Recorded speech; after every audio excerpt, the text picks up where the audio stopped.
Okay mga brothers, magandang araw po muli sa inyo lahat. Tapos na po yung ating paggawa nitong kulungan na ating bago.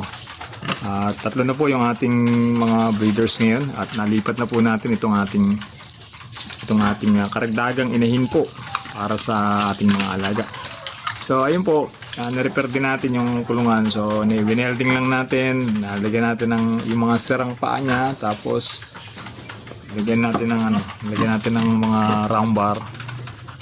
Yung mga stock din lang po nating mga bakal, hindi lang po yung dikit-dikit ko para makagawa tayo ng panibagong pen para sa ating bagong alaga.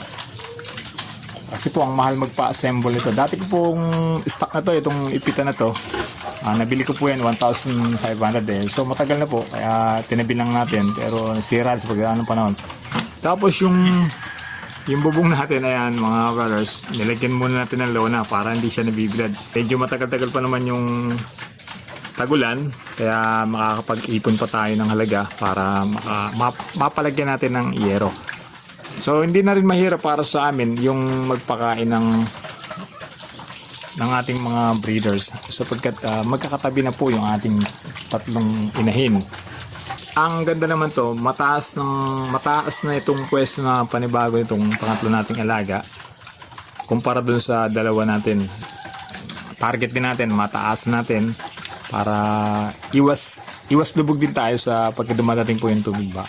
So itong posisyon nito ng ating pangatlong inahin na to, itong kilalagyan niyang ito ay mataas na po ito, kahit na baha, hindi na siya basta-basta malulubog po. At ngayon, ganun ang gagawin natin sa kabila. Pagka nakaipon-ipon ulit tayo ng halaga, papataasan din natin sila. Siyempre, kasama na rin natin yung bubong. At yung aking mga piglets na iwinalay, 32 days po yung pagkakawalay natin doon sa mga anak ni Siomay. At doon po natin nalagay sa ating lagay ng mga fatteners. At diretso ulit po mga brothers, pagpapatiners po, pagpapatiner ng ating mga alagang piglets. So kayo, papasok ulit tayo sa pag-aalaga ng patiners. At ganun lang mga brothers, kahit na medyo madugo talaga yung pag-invest dito sa pag-aalaga natin ng mga breeders ng ating mga alagang baboy, kahit na pakonti-konti lang habang nagsisimula tayo, katulad ko po, nag-start ako sa 2 baboy. Maintain lang natin yung malinis yung lagi yung kulungan nila. Tapos paunti-unti po mga brothers, makakaipon tayo, makakapagpundar tayo ng mga karagdagang inahin. Tapos po yung isa nating inahin doon sa dulo, si Siopaw, this coming May, first week ng May, manganganak po siya. Saglit po mga brothers, pupuntahan natin. So kung mapapansin nyo mga brothers, katabi lang talaga ng kusina namin itong aming maalaga na yan. Yan po, halos ito na yung daanan namin, tapos ito po yung bahay namin. Ito na yung labahan ng ating bahay. So mapapansin nyo, katabi lang yan. Tapos si Siomay, yung bago natin inawat yung mga piglets niya. Ito mga brothers, yung ating isang inahin, si Siopaw, malapit na rin siyang manganak.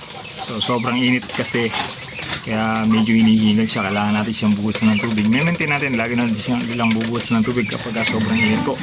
Lalo na po yung mga semento, para iwas stress po yung ating mga alaga.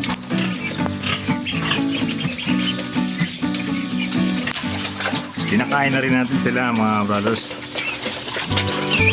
At sobrang init talaga ng panahon. So ganoon lang mga brothers, maraming salamat sa inyo. In-update po kayo sa ating mga alaga.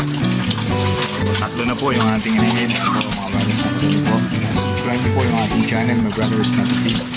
So marami po tayong topic na pag-uusapan patungkol sa pag-aalaga ng ating mga breeders, ng ating mga inahin. So katulad po si Siomay, so medyo naglalandi na ulit siya pagkawalay natin, kasi po na nung Sabado 6 days na siya pagkawalay, parang naglalandi na rin siya, pero obserbahan po natin. Thank you po sa inyo lahat mga brothers. God bless po.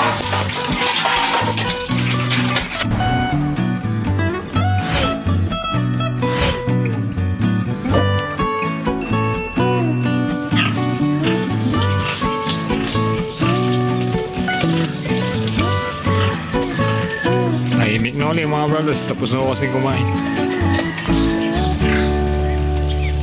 So ito po, dumalaga natin. Pero naiiyay na rin siya mga brothers.